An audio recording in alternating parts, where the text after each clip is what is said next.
આકાશવાણી ભુજ સમાચાર પરેશ મારું વાંચે છે. નમસ્કાર. અંજાર એપીએમસી ખાતે ઉચ્ચ અને ટેકનિકલ શિક્ષણ રાજ્યમંત્રી ત્રિકમભાઈ છાંગાના અધ્યક્ષસ્થાને વિકસિત ભારત ગેરંટી ફોર રોજગાર એન્ડ આજીવિકા મિશન ગ્રામીણ વીબીજી રામજી અંતર્ગત ખેડૂત શ્રમિક સંવાદ કાર્યક્રમ યોજાયો હતો.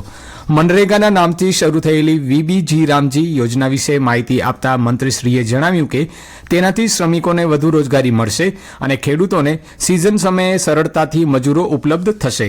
તેમણે વધુમાં કહ્યું કે પ્રધાનમંત્રી નરેન્દ્ર મોદી અને રાજ્ય સરકાર ખેડૂતો, પશુપાલકો અને શ્રમિકોના ઉત્થાન માટે કટિબદ્ધ છે. આ યોજના ગામડાઓના આર્થિક વિકાસમાં ક્રાંતિકારી સાબિત થશે. રાજ્યના નાયબ મુખ્યમંત્રી હર્ષ સંઘવી આવતીકાલે કચ્છની મુલાકાતે આવશે. તેઓ સાંજે બિદડા ખાતે હરિકો ભવન અને રમતગમત સંકુલનું લોકાર્પણ કરશે તથા બિદડા સર્વોદય ટ્રસ્ટ સંચાલિત GR rehabilitation institute and research સેન્ટરની મુલાકાત લેશે. નાયબ મુખ્યમંત્રીના આગમનને લઈને તૈયારીઓ હાથ ધરાઈ છે.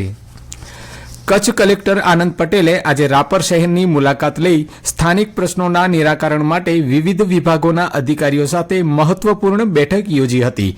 કલેક્ટરશ્રીએ મામલતદાર કચેરીની કામગીરીની સમીક્ષા કર્યા બાદ સરકારી વાણિજ્ય કોલેજની મુલાકાત લીધી હતી અને કોલેજના જમીન તથા મકાન સંબંધિત પ્રશ્નો અંગે વિસ્તૃત ચર્ચા કરી જરૂરી માર્ગદર્શન આપ્યું હતું. ખાસ કરીને આગામી ઉનાળાની ઋતુને ધ્યાનમાં રાખીને રાપર શહેર અને ગ્રામ્ય વિસ્તારોમાં પીવાના પાણીની સમસ્યા ન સર્જાય તે માટે પાણી પુરવઠા બોર્ડના અધિકારીઓ સાથે આગોતરા આયોજન અંગે સમીક્ષા કરી સૂચનાઓ આપી હતી. આ મુલાકાત દરમિયાન ધારાસભ્ય વિરેન્દ્રસિંહ જાડેજા, પ્રાંત અધિકારી જે.આર. ગોહિલ સહિત વિવિધ વિભાગના અધિકારીઓ અને કર્મચારીઓ ઉપસ્થિત રહ્યા હતા. ગાંધીધામ મહાનગરપાલિકાએ લોકોની સુરક્ષા અને સુખાકારી વધારવા રૂપિયા 1.60 કરોડના ખર્ચે લાઇટિંગ પ્રોજેક્ટ હાથ ધર્યા છે. અંજાર આદિપુરને જોડતા 6 કિલોમીટરના માર્ગ પર રૂપિયા 80 લાખના ખર્ચે 160 થાંભલા અને 320 લાઇટો નાખવામાં આવશે. બીજી તરફ મુન્દ્રા સર્કલથી શિણાઈ પોલીસ હેડક્વાર્ટર સુધી રૂપિયા 80 લાખના ખર્ચે 158 થાંભલા અને 316 લાઇટો લગાવાશે.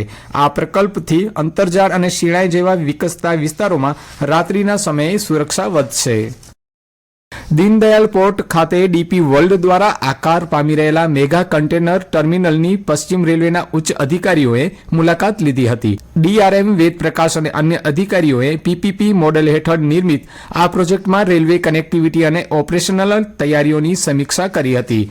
આશરે રૂપિયા 4,200 કરોડના રોકાણથી તૈયાર થઈ રહેલા આ ટર્મિનલની વાર્ષિક ક્ષમતા 2.19 મિલિયન TEUs રહેશે.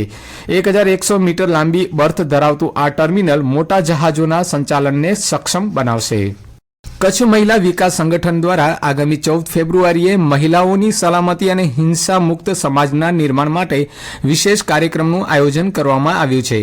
વૈશ્વિક આંદોલન 1 બિલિયન રાઇઝિંગ 2026 હેઠળ યોજાનારા આ કાર્યક્રમની મુખ્ય થીમ આપણા શરીર, આપણી પૃથ્વી, આપણા ભવિષ્ય માટે ઉદય રાખવામાં આવી છે. આ કાર્યક્રમમાં કચ્છભરના સામુદાયિક આગેવાનો, કિશોરીઓ, પંચાયત પ્રતિનિધિઓ અને સરકારી અધિકારીઓ જોડાશે. નાટક, ગીત અને સંગીત જેવા સર્જનાત્મક માધ્યમો દ્વારા મહિલાઓ અને ટ્રાન્સજેન્ડર વિરુદ્ધ થતી હિંસા અટકાવવા માટેનો સંદેશ પ્રસારિત કરવામાં આવશે. ગાંધીધામ મહાનગરપાલિકા દ્વારા શહેરના સ્ટ્રીટ વેન્ડરોની આજીવિકા સુરક્ષિત કરવા માટે મહત્વનું કદમ ઉઠાવવામાં આવ્યું છે.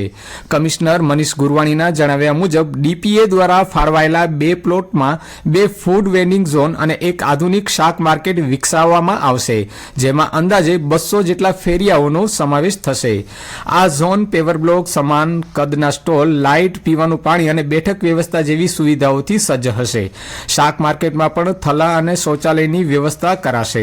આ પ્રોજેક્ટ માટે ટેન્ડર પ્રક્રિયા હાથ ધરી દેવામાં આવી છે, જે ફેરિયાઓને આર્થિક સ્થિરતા આપશે. વૈશ્વિક પ્રવાસના નકશા પર ચમકી રહેલા કચ્છના ઐતિહાસિક અને પ્રાકૃતિક સ્થળોને સુવિધાથી સજ્જ કરવા માટે સરકારે કમર કસી છે. ધારાસભ્ય કેશુભાઈ પટેલની રજૂઆત બાદ કાળા ડુંગર પર પહોળા રસ્તા, પાર્કિંગ અને રહેવાની સુવિધા તેમજ ભુજિયા ડુંગરના નવીનીકરણ માટે પ્રવાસન વિભાગે સ્થળ સમીક્ષા હાથ ધરી છે. બીજી તરફ લખપત કિલ્લાના વિકાસ માટે રૂપિયા 20 કરોડ મંજૂર કરાયા છે. આ ઉપરાંત ઝારા ડુંગર ઉપર યુદ્ધ સ્મારક, પિંગલેશ્વર બીચ, તેરા હેરિટેજ વિલેજ અને સુથરી સ્મારક જેવા સ્થળો વિકાસ માટે પ્રવાસન વિભાગના ઉચ્ચ અધિકારીઓએ સ્થાનિક ધારાસભ્યો સાથે પરામર્શ કર્યો છે. અને આ સાથે સમાચાર બુલેટિન પૂરું થયું. નમસ્કાર.